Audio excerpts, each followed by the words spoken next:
ನಮಸ್ಕಾರ ಸ್ನೇಹಿತರೆ, ಯಾರಿಗೆಲ್ಲ ಶುಗರ್ ಇದೆ ಅನ್ನೋರೆಲ್ಲ ಈ ವಿಡಿಯೋ ನೋಡಲೇಬೇಕು ಸ್ನೇಹಿತರೆ. ಯಾಕಂದರೆ ಬೆಳ್ಳುಳ್ಳಿ ತೊಕ್ಕು ಆರೋಗ್ಯಕ್ಕೆ ತುಂಬಾ ಒಳ್ಳೆಯದು. ಎಷ್ಟು ರುಚಿಯಾಗಿರುತ್ತೆ ಅಂದರೆ ನಿಜವಾಗ್ಲೂ ಅನ್ನಕ್ಕೂ ಸಹ ನಾವು ಸೇರಿಸ್ಕೊಂಡು ಊಟ ಮಾಡಬಹುದು. ಅಷ್ಟು ಚೆನ್ನಾಗಿರುತ್ತೆ. ರೊಟ್ಟಿ, ಚಪಾತಿ, ಪೂರಿ, ದೋಸೆ, ಇಡ್ಲಿ ಯಾವುದಕ್ಕೆ ಬೇಕಾದರೂ ಸೇರಿಸ್ಕೊಂಡು ನಾವು ಊಟ ಮಾಡಬಹುದು. ಮುದ್ದೆಗೂ ಸಹ. ಏನಪ್ಪ ಬೆಳ್ಳುಳ್ಳಿ ತೊಕ್ಕು ಅಂದ್ಬಿಟ್ಟು ನುಗ್ಗೆ ಸೊಪ್ಪನ್ನು ತೋರಿಸ್ತಾ ಇದ್ದಾರೆ ಅಂದ್ಕೊಂಡ್ರಾ? ನುಗ್ಗೆ ಸೊಪ್ಪಿನ ಚಟ್ನಿ ಸಹ ಮಾಡ್ಬೋದು ಸ್ನೇಹಿತರೆ. ಸಕ್ಕರೆ ಕಾಯಿಲೆ ಇರೋದು ಅಂದರೆ ಶುಗರ್ ಪೇಷಂಟ್ ಅವ್ರಿಗೆ ಈ ನುಗ್ಗೆ ಸೊಪ್ಪನ್ನು ಆರೋಗ್ಯಕ್ಕೆ ತುಂಬಾ ಒಳ್ಳೆಯದು. ಅದ್ರ ಬಗ್ಗೆ ಕೆಲವು ಸಣ್ಣ ಮಾಹಿತಿ ಕೊಡ್ತಾ ಇದ್ದೀನಿ. ಆಮೇಲೆ ಗಣಿಕೆ ಸೊಪ್ಪು ಅಂದರೆ ಗಣಿಕೆ ಸೊಪ್ಪು ಹೀಗೆಲ್ಲ ಹೇಳ್ತೀವಲ್ವ.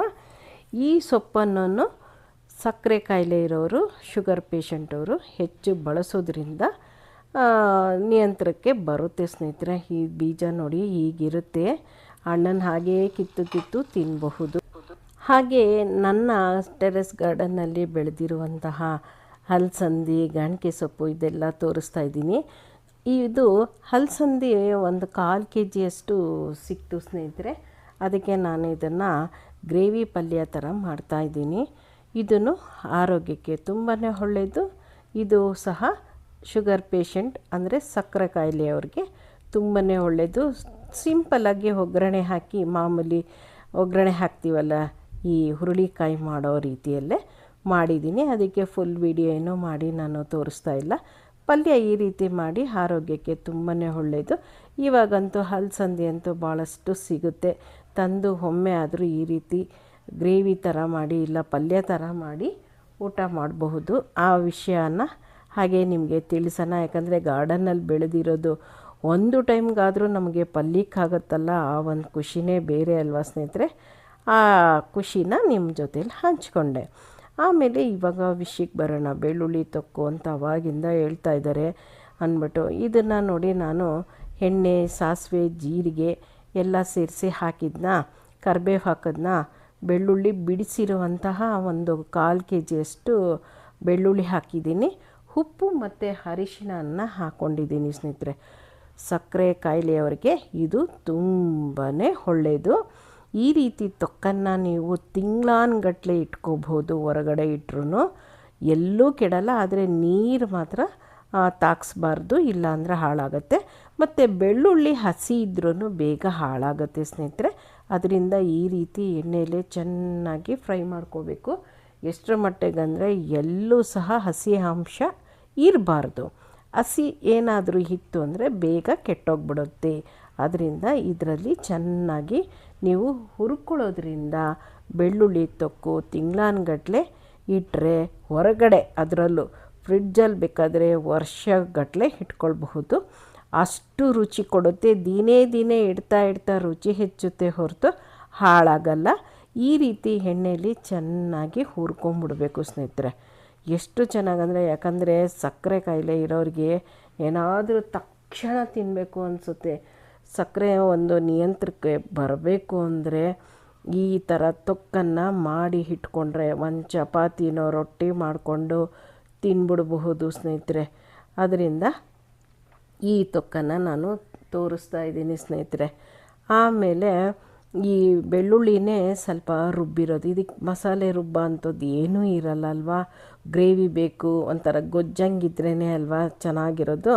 ಅದಕ್ಕೆ ನಾನು ಬೆಳ್ಳುಳ್ಳಿನ ಒಂದು ಅರ್ಧ ಅಂದರೆ 1/4 kg ಬೆಳ್ಳುಳ್ಳಿ ಬಿಡಿಸಿರೋದಾದರೆ ಇನ್ನೊಂದು 1/4 kg ನಾವು ಅದನ್ನು ರುಬ್ಬಿ ಇಟ್ಕೊಂಬಿಡ್ಬೇಕು ಸ್ನೇಹಿತರೆ. ರುಬ್ಬಿದ್ದನ್ನ ಇವಾಗ ಮಿಕ್ಸ್ ಮಾಡಿದ್ದೀನಿ. ಚೆನ್ನಾಗಿ ಇವಾಗ ಇದನ್ನು ಹುರ್ಕೊಳ್ಬೇಕು. ನಮಗೆ ಸ್ವಲ್ಪ ಖಾರ ಬೇಕು ಅನ್ನೋದ್ರಿಂದ ನಾನು ಹಚ್ಚ ಖಾರದ ಪುಡಿನ ಹಾಕ್ಕೊಳ್ತಾ ಇದ್ದೀನಿ. ನಮಗೆ ಹೆಚ್ಚು ಖಾರ ಬೇಕು ಅನಿಸುತ್ತೆ. ಅದಕ್ಕೆ 2 ಟೀ ಸ್ಪೂನಷ್ಟು ನಾನು ಹಚ್ಚ ಖಾರದ ಪುಡಿನ ಸೇರಿಸ್ಕೊಂಡಿದ್ದೀನಿ ಸ್ನೇಹಿತರೆ. ನಿಮಗೆ ಯಾರಿಗಾದ್ರೂ ತುಂಬ ಖಾರ ಆಗಲ್ಲ ಅಂದರೆ ಹಚ್ಚ ಖಾರದ ಪುಡಿ ಬೇಡ ಸ್ನೇಹಿತರೆ. ನೋಡಿ ಈ ರೀತಿ ಚೆನ್ನಾಗಿ ಹುರ್ಕೊಳ್ಬೇಕು. ಎಷ್ಟರ ಮಟ್ಟಿಗಂದರೆ ಈ ಎಣ್ಣೆ ಅಂಶ ಚೆನ್ನಾಗಿ ಎಣ್ಣೆ ಜಿಡವಾಗಿ ಬಿಡುತ್ತೆ ಸ್ನೇಹಿತರೆ. ಎಣ್ಣೆ ತೇಲುತ್ತೆ. ಆವಾಗ ನಮ್ಮ ತೊಕ್ಕು ಚೆನ್ನಾಗಾಗಿದೆ ಅಂತ ಅರ್ಥ ಸ್ನೇಹಿತರೆ. ಕರಿಬೇವು ಹಾಕೋದು ಒಂದು ರೀತಿ ಆರೋಗ್ಯಕ್ಕೆ ಒಳ್ಳೆಯದು. ಅದು ಸಕ್ಕರೆ ಕಾಯಿಲೆ ಇರೋರಿಗೆ.